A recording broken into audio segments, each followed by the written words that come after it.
Hi Somas, welcome. This is Liz with Monday Update. Before I talk about what's in class this week, and also I'm going to be telling you what's coming up next week as well, because next Monday I'll be travelling back from Cornwall, and this weekend I have so much to tell you. This weekend I have been training with the amazing team, Andrew and Jill, from Wild Strong Training. It's all about getting outdoors, getting playful and finding ways to use the outdoors, but also using weights to get strong. Some amazing teamwork and fun things to do there. So if you're looking to add to your skill set, then I highly recommend looking at their trainings and finding a teacher near you. I still don't quite know what I'm going to do with my training. I primarily did it for myself. I'm in my 50s, and somatics, I love my somatics practice for helping me to stay supple, but I just feel that I'm beginning to need to regain some strength. So I'm just going to mull it over, explore it a little bit more in my own body, and then I might be filtering some of what I've learned into my classes. I say I might, I most likely will. I find it hard to kind of hold on to these new nuggets that I've learned. But as always, I like to embody these things first before I really go on to share it.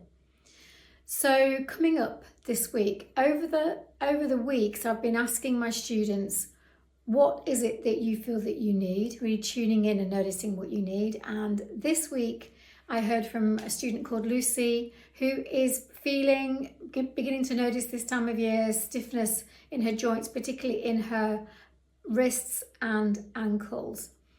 So as ever with somatics, we're always relating, even, wrists and ankles, relating everything back to the center of our body. So we will be doing specific movements for the wrists, but always relating it to the shoulders for the wrists and into the center of the body, whether that's through the abdominals, the side or the back. And exactly the same with our ankles, relating everything back to the center of the body.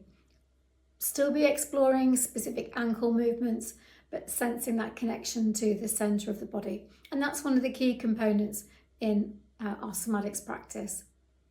And next week I've been asked by Janet to help her with her sciatica.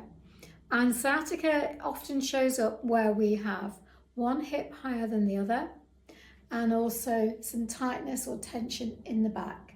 So this sort of hip hiked and contraction in the back can be one of the reasons that I see with my clients that is contributing to sciatica.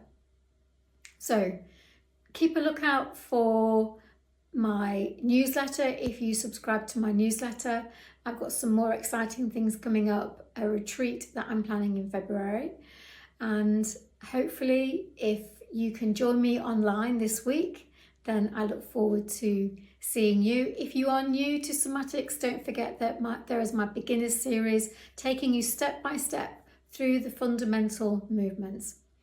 Okay, that's it for now. I will see you on screen soon. Have a great week.